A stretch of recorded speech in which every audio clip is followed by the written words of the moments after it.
We're kicking off the 2025 NFL season with fireworks, and not the kind you see lighting up the Arrowhead sky after a Chiefs touchdown. No, this time, the Kansas City Chiefs are headed somewhere they've never been before, Sao Paulo, Brazil. That's right, Week 1, under the bright South American sky, the defending AFC West champs will square off in a heavyweight clash against a familiar foe, the Los Angeles Chargers. And if you're like most Chiefs fans, your mind is already racing. Why Brazil? Why the Chargers? And most importantly, how is this going to affect our team's momentum heading into another Super Bowl hopeful season? Let's set the stage. This is not just a regular road game. It's an international opener, with global eyes watching, and it's shaping up to be one of the most talked about Week 1 matchups in years. The Chargers, who will technically be the home team in Sao Paulo, are coming off a stunning turnaround season under head coach Jim Harbaugh, who took them from a measly 5 wins in 2023 to 11 wins and a playoff berth in 2024. That's not a small jump, that's a leap, and it happened mostly with the same roster.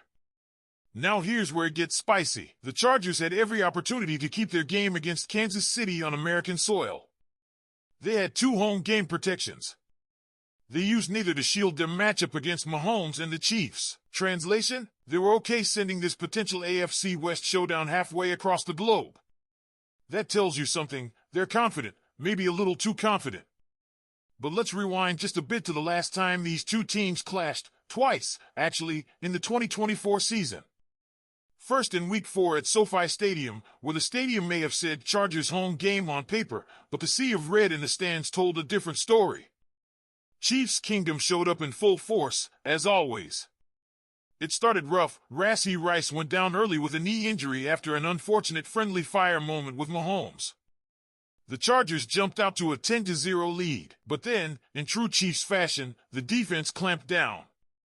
J.K. Dobbins and Gus Edwards were limited to just 51 yards combined. Kareem Hunt, making his return, rumbled for 69 yards. And then came the bomb. Mahomes unleashed a 54-yard missile to Xavier Worthy, his longest touchdown pass of the season. That sparked the comeback. There was also that crucial goal line stand, 4th and goal at the 3, and Steve Spagnuolo's defense delivered. The game flipped from there. Samaje Perine punched in a touchdown, and KC walked away with a 17-10 win. Not bad for a banged-up roster missing Isaiah Pacheco and Mike Dana. Not bad at all. Fast forward to December 8th at Arrowhead. The Chiefs met the Chargers again, and this one was a gritty, grinded-out battle. With Harrison Butker out, Matthew Wright stepped in and knocked down 4 field goals. The offense wasn't electric, but it didn't need to be. DeAndre Hopkins hauled in the lone Chiefs touchdown of the day, and when it came down to a game-winning 31-yard field goal, Wright banked it in off the upright.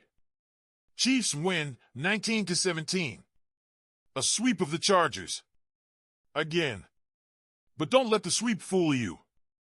10 of the 14 Mahomes-era matchups between these two teams have ended in one-score games. This rivalry is always tight. Always tense. And now, add Brazil into the mix. Let's talk about that. Brazil. Sao Paulo. Friday night lights in South America. And yes, that same Sao Paulo field that caught headlines last year for all the wrong reasons. Remember Eagles versus Packers? Players slipping everywhere.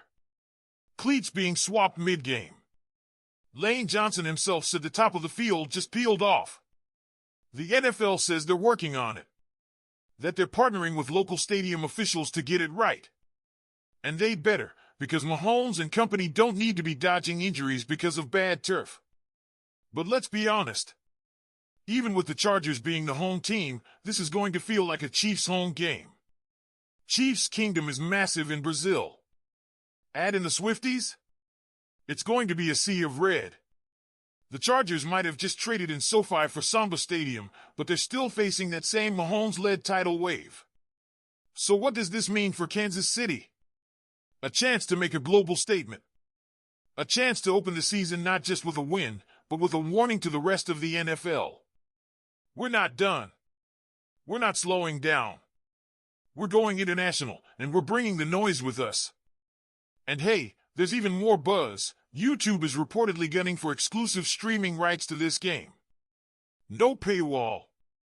Just fire up YouTube and boom, you're watching Mahomes, Kelce, and the crew light it up in Brazil. That's a game changer. That's how you expand a dynasty's reach. So Chiefs fans, what do you think? Are you hyped for Brazil? Nervous about the field? Curious how the Chargers are retooling under Harbaugh? Drop your thoughts in the comments. Now let's zoom in on the 2025 Chargers roster, because this version is not the same team we saw last year, even if the logo on the helmet hasn't changed. They lost Joey Bosa in free agency to the Buffalo Bills, along with wide receiver Joshua Palmer. But they've reloaded. They brought back veteran Mike Williams on a one-year deal and made moves in the backfield by signing former Steelers running back Najee Harris. That's not all. They also drafted Amarian Hampton out of UNCC, a powerful and agile running back who's already turning heads. In the passing game, Justin Herbert still has Quentin Johnston, who took a major step forward last season. But the real breakout came from Ladd McConkey. The guy was electric, often carrying the receiving core. And now, they added Trey Harris, a second-round pick out of Ole Miss, another weapon to stretch the field. The offensive line? Still solid. With Rashawn Slater and Joe Alt anchoring the tackles, Herbert should have time to operate. And he'll need it because Kansas City's defensive front is no joke. Even without Bosa, the Chargers still have Khalil Mack, safety Derwin James, cornerback Tarheeb Still, and their sack leader from last season, Tuli Tuipulotu. They're not falling off a cliff defensively, not yet. But remember this is still Mahomes' division. This is still Kelce's league. This is still the team with Andy Reid on the headset and Steve Spagnuolo dialing up blitzes that rattle quarterbacks. And with the Chiefs' own reinforcements, Rashee Rice back from injury, Pacheco charging at full speed, and Worthy stretching the field like a rocket, this offense has not even peaked yet. And if you think a few roster tweaks and a new setting are going to shake this team, think again. The Chiefs have battled through hostile crowds, freezing temps, tropical rains, and Super Bowl pressure moments. Sao Paulo? It's just another stop on the road to greatness. And with the NFL pledging to fix last year's turf disaster, this game could very well become a historic moment for the league, a global spectacle that introduces even more fans to the kingdom. So Chiefs Kingdom, it's your turn. Let's finish this strong. What do you think about this epic showdown in Brazil? Are you confident in our roster, or are the Chargers starting to close the gap? And how do you feel about watching the game for free on YouTube? No paywalls, no restrictions. Smash that like button, hit subscribe for more Chiefs breakdowns all season long, and drop your take in the comments. This is more than football, it's a movement. And it's only just getting started. Go Chiefs!